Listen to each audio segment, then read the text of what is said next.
what happens when the final whistle blows and nobody moves? That's the reality that most athletes have to face. There's no more yes, coach.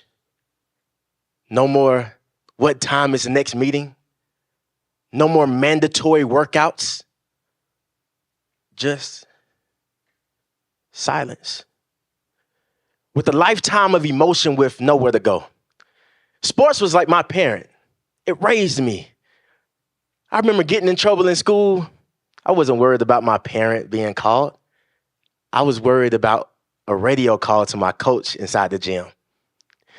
I remember him coming up to the classroom one day, and as he was trying to tell me or ask me what I was in trouble for, I had to do some wall sits, maybe some push-ups or planks.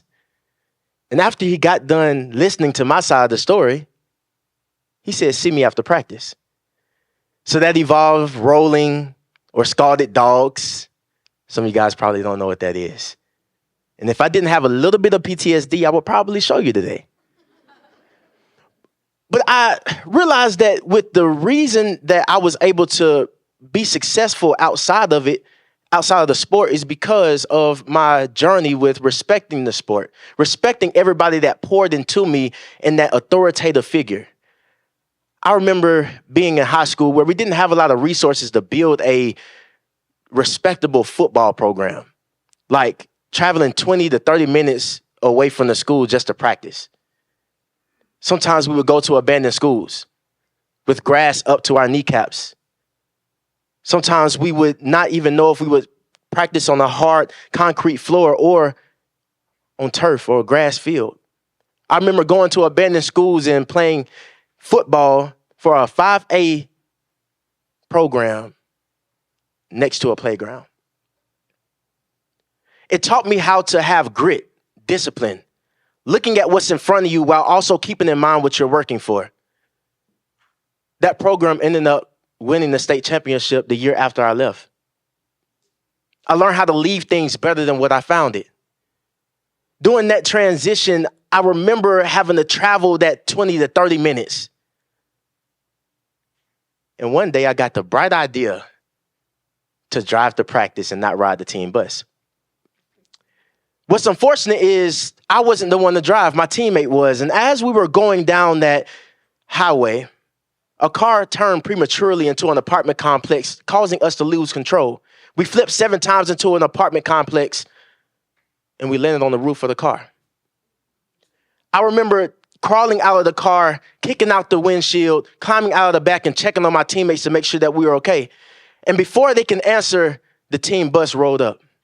I can only imagine from the coach's perspective that he saw his players' helmets, shoulder pads, and cleats, but no car. I remember seeing him get off the bus and come straight to me and ask me, "What is going on?" Because I was the team captain. "But coach, I wasn't the one driving." "You're the one responsible." I learned how to take accountability, and I could have asked him, like, "Hey, coach, why are you talking to me like that?" But I was quiet. I took it to the chin, had to look at myself in the mirror and say, this will not happen again. Sports was my parent. As I started learning how to regulate my emotions, I wouldn't slap people in school because I knew if I slapped them in school, I wouldn't be able to play. I knew that if I was to disrespect my teacher, I couldn't play. I knew if I didn't perform well inside the classroom, I couldn't play. So we would call that self-regulation, but I want to challenge you with thinking about that as sports regulation. Because outside of the sport, if I couldn't play, do you think I would not have slapped this person? Do you think that I would not have done as well inside the classroom? There had to be a transfer of your new identity. And it's tough for a lot of athletes. It was tough for me. As I started hearing about all these different people that never played the game, and they'll ask me things like, what's your plan B? And I'll respond, what's yours? Are you living in it? What does that look like to put your life's work in something and then now you can no longer do it? I want you to really think about what a plan B is.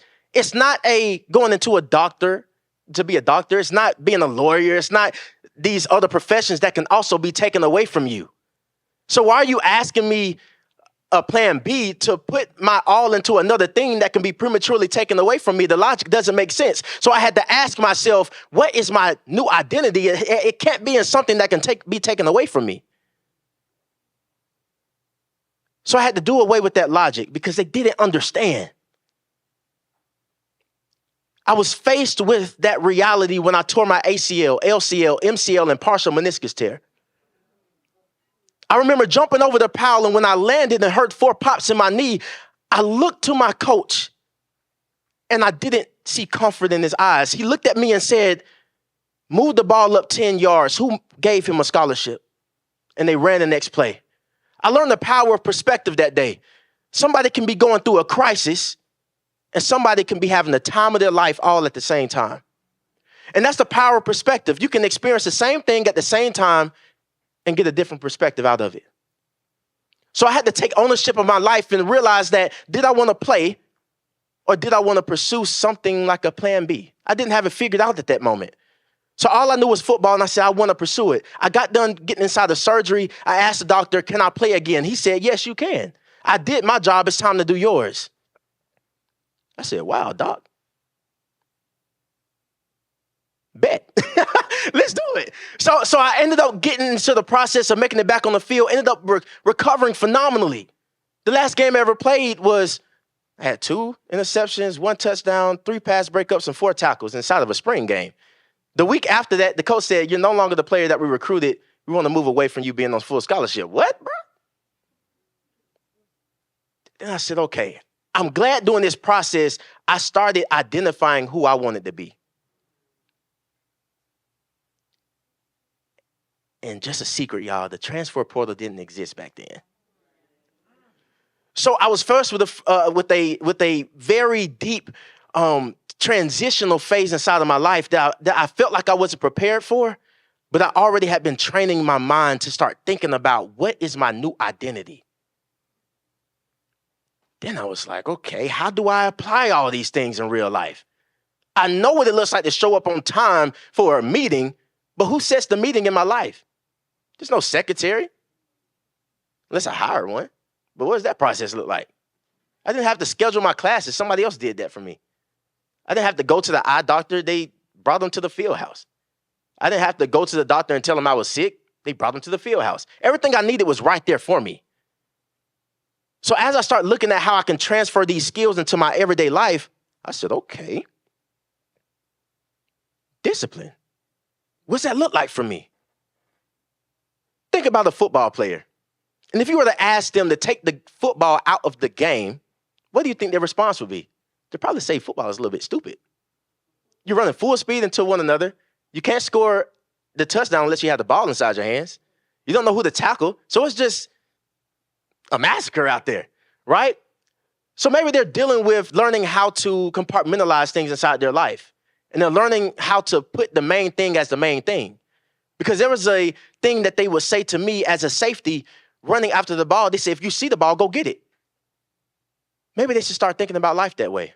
What about a basketball player, right, that doesn't know how to go after their goals, but they have the ball in their hand? We all heard these sayings like, the ball is in your court.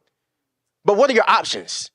A basketball player has this term inside of their head every time they get the ball. There's a triple threat component to me. Triple threat, I can pass, I can dribble, or I can shoot the ball.